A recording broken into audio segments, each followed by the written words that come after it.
Hello, it's Dr. Edward, the healing vet here today. And today we've got a very special guest, Lara Shannon, who is a dog trainer, a behaviourist, an author and host of the TV show Pooches at Play. So welcome, Shannon, to the Healing Vets live show here. Thank you for having me. You're welcome. So we're streaming live on YouTube and Facebook. And what we're going to talk about today is something that I think is really underappreciated in terms of behaviour problems, and that's about how silent pain and pain in the body can cause dogs to behave in ways that humans decide is bad. What's your take on that, Lara? How do you feel about it?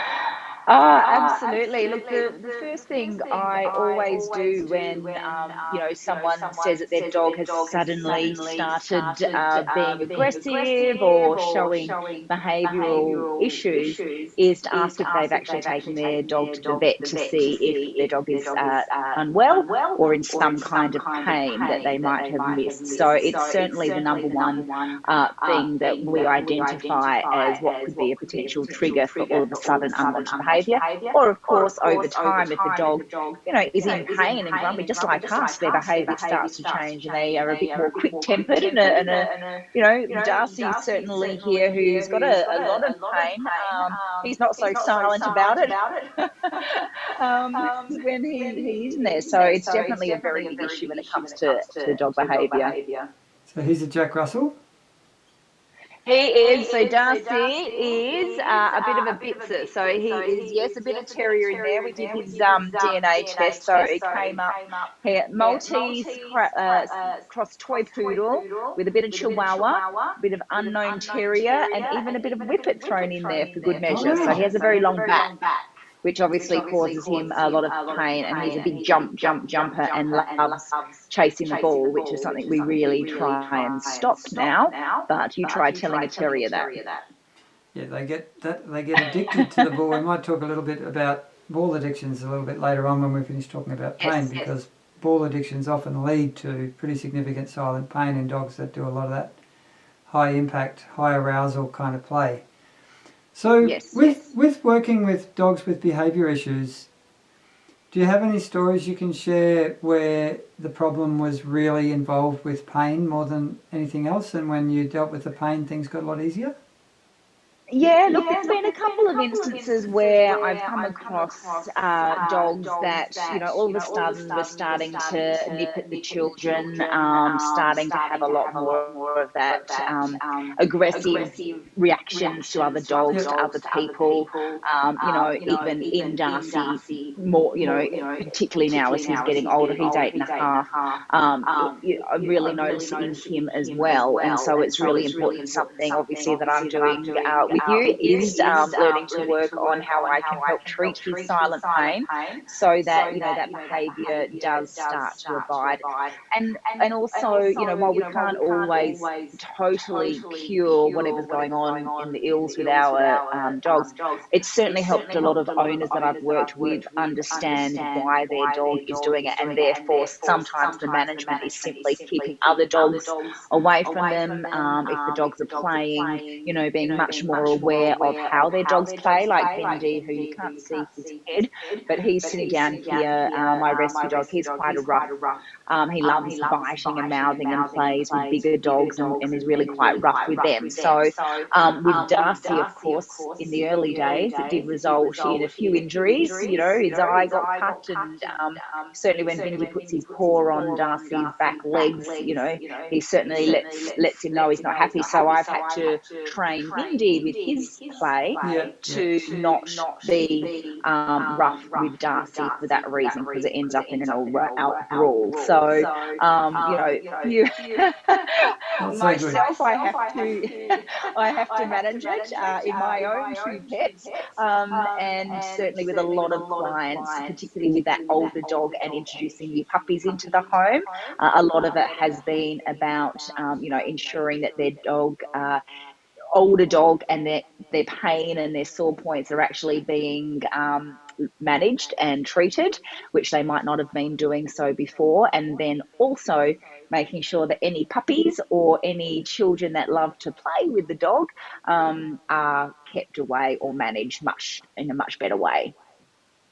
Okay, and just like to say hello to everyone who's watching live. We've got about 21 people on the stream, and they're saying there's a bit of an echo. So I've just turned your voice down on my computer, and hopefully that'll fix the echo. I think it's nothing to do with your end because there's no echo here, but sorry about the echo, everyone, and hopefully we will fix that. Yep, that's better now. I've got a bit of feedback. That's better. So I just had your voice up a bit loud. It was feeding back through. So yeah, maybe I speak a bit loud. No, don't speak any louder. It's just that you're coming through my microphone and then going back in. But that's just technical issues. We always have technical issues whenever we do live streams. So you've been learning how to feel into your dog's body with the whole energy body balance work that I teach. Yeah, have you found pain in your dogs that you didn't know was there? Yeah, absolutely. Look, Darcy, I've always wondered, I thought it was in his hip, but certainly since working on him, it's the inner thigh areas of his that I've really found causing the most grief. And so the biggest thing I've learnt so far through my work with what you're doing is recognizing not to press as hard as I was. Yep. You know? Because he's probably going, oh, don't do that. That hurts. Thinking it's like me, oh, let's get into that sore point and really get it out. So I've kind of learned to, and then also just to hold my hands there for him to get used to it, and then just really, work slowly on those areas where he's most tender. So it's certainly helped me identify what parts of him. Oh, sorry, he's having a bit of a kissing session. I don't think you can see that with his girlfriend who's having a sleepover. It's really helped me to just be mindful of how hard and how I work on those areas where he is particularly sore. And then on my other dog, Bindi, who again, do you want to pop up and say hi, Bindi? This is little Oh, look, Bindi we've got here. cuteness overload. He's the most recent rescue, and I've sort of noticed, oh, Miss Pippa, okay, Darcy, stop kissing her. The most recent rescue, he is very fear-based reactive with aggression, despite what he looks like. And I have wondered, and I have been feeling around his back end a bit, and I feel like there is some pain in there going on in his hips, which he lets me know about. He's being all right at the moment because he knows he's being filmed. He's become a bit of a TV star, this one. So he's cottoned on to be very well behaved whenever we're doing stuff like this. But yeah, he's certainly got a bit going on there as well, which I want to really be working on, because obviously that could well be playing a big part in his aggressive responses as well. Yeah, so just about every reactive dog that I get my hands on has got significant pain. Now, yes, you no doubt get your dogs checked by vets pretty regularly. Yes, we spent a lot of time at the vets in the last 6 months, I must say. But yes, with Darcy, obviously he's got to get there every 6 months now that he's in his senior years.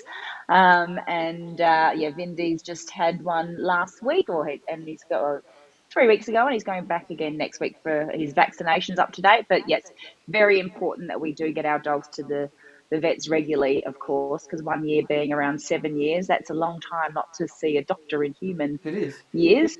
So have these vets missed pain that you're now able to pick up?